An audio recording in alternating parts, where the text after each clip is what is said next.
Well, it's personal between me and you, and I'm going to do you some serious harm, you big stiff idiot.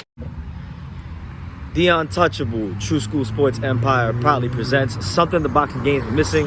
Hey, what's going on? It's your boy BT, and I came here to talk some boxing with the thousands of True School Sports subscribers. Now, I'm patrolling the mean streets of Homestead, Florida, you know. Got the Allen Iverson fit, you know what I'm saying? I got the little Georgetown Reeboks, you know.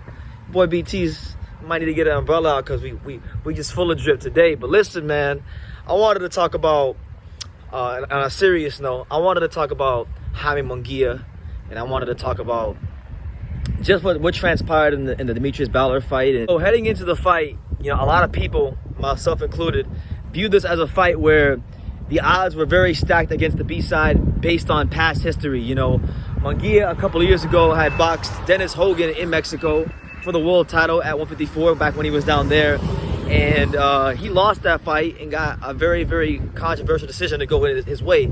So we knew it was one of those cases where the B-side fighter had to knock out the A-side fighter just to get a draw, you know, one of them type of things, you know.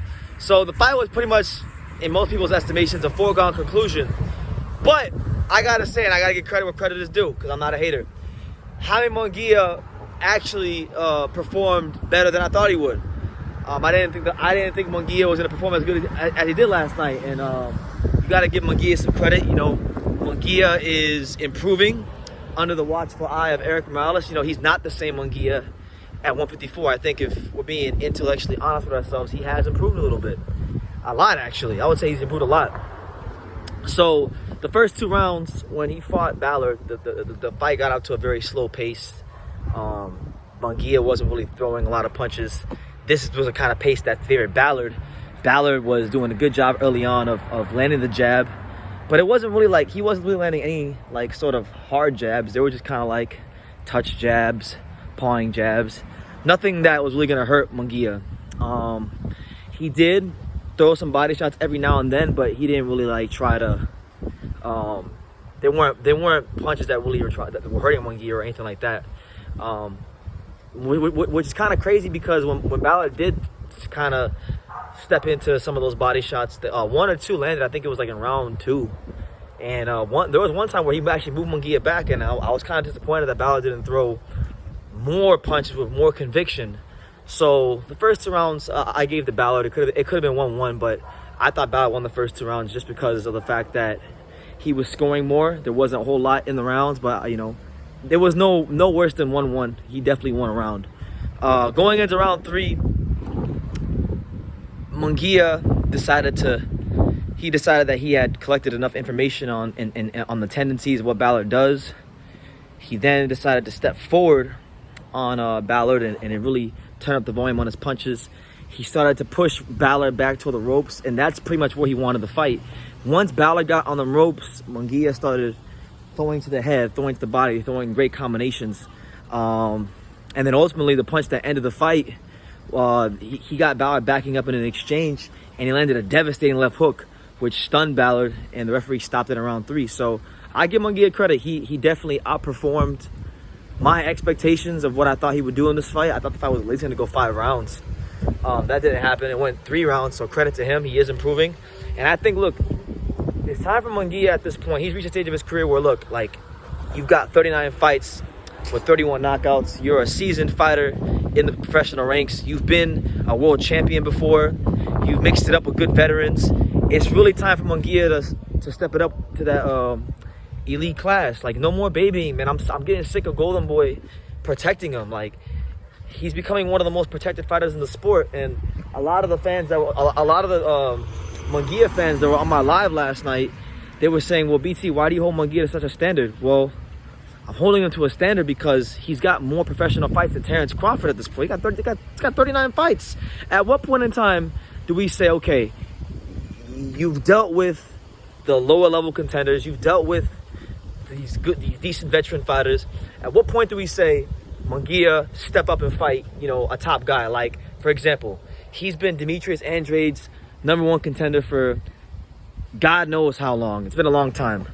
And there is no urgency from Golden Boy Promotions to make that fight. I know this because I've asked multiple people of influence and high position in Golden Boy about that, and there's no urgency to do that. You know, he want to fight GGG. That's not realistic right now because he's tied up with Murata, and he might even be tied up with Canelo. So GGG's not worried about no damn Munguia. It just seems like all the fights people want to see Munguia in are the fights that we're not getting. And Munguia is reaching a stage now where you saw it at the weigh-in. He can't even make 160 that easily anymore. He's having a hard time, and he's literally killing himself to make the weight. And this is all at the expense of him avoiding top caliber fighters. So he's gonna have to move to 168 at some point. And when he does, he's gonna have some questions to answer. Like, I'll give you one. If Andrade beats Zach Parker and Munguia moves to 168, will he fight Demetrius Andrade? Because I know it may sound annoying to people that I keep bringing up Andrade's name up when it comes to people like Munguia, but people like Munguia are they need to really prove themselves. You guys say Andrade needs to prove himself, and fair play to you. He does in some aspects. He does need to prove himself, but so does Munguia. So does Munguia. Munguia can't be going around. You know, they're trying to manufacture the next Canelo. And no disrespect to Munguia, you know, he comes across as a nice guy. I'm sure he's a nice guy. He's a good fighter. But Canelo, he is not. He is not Canelo Alvarez. And that's just what it is, man. Like beating these Ballards and the O'Sullivans and these kind of guys for the rest of your career, when you're in prime position to make big time fights that will really push your legacy forward. I've just had it with Munguia. I'm getting sick of him because now it's getting to a point where, like, okay, I can understand when he just moved up to 160. You could say, like, you know what, maybe it's premature. He needs to let his body settle into the weight. He still needs to improve a little bit. I could have understood it, you know, 3 years ago, like back when he fought O'Sullivan and all that stuff. But now that he's improved and he's showing and he's filled out at the weight to the point where he can't even make the weight no more, he's got to step up. 2022 for Jaime Munguia, more so than most fighters in the sport, is the year of no excuses and no dishonor.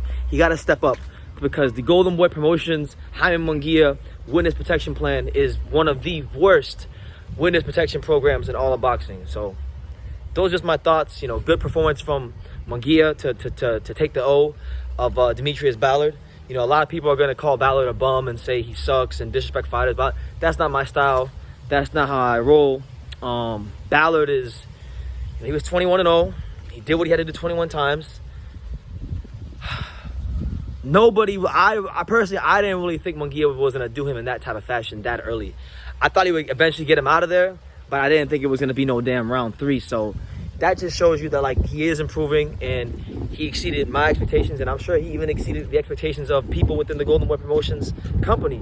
So if he's doing that against that level of opposition, I think it's time to say, you know what, this kid is something, this kid has something, this young man can really fight his ass off. Let's put him in there with another killer and let's see just how much he can fight his ass off, you know? So, you know, good performance. No disrespect for Jaime Munguia. Just want to see him step up and show what he can do against the top fighters. And likewise goes for any fighter out there trying to make a name for themselves in the sport. So leave your comments down below. Make sure you guys take the time to subscribe. And like I say in every single one of these videos, you can love me or you can hate me. But I'm just a kid from Dania. So until next time, take care, guys. Thank you for watching another video on True School Sports, the home of boxing. If you made it this far, do me a favor and do yourself a damn favor. Hit that subscribe button and surely you will not be disappointed. You know, True School Sports bringing you the latest and greatest, the untouchable, you know, boxing content, interviews, news videos, breakdowns, live fight reaction extravaganza. We've got a great community of people here, boxing fans all over the world, from America to the UK to Australia and on and on and on. So join the empire today. Hit that subscribe button. Take care and God bless.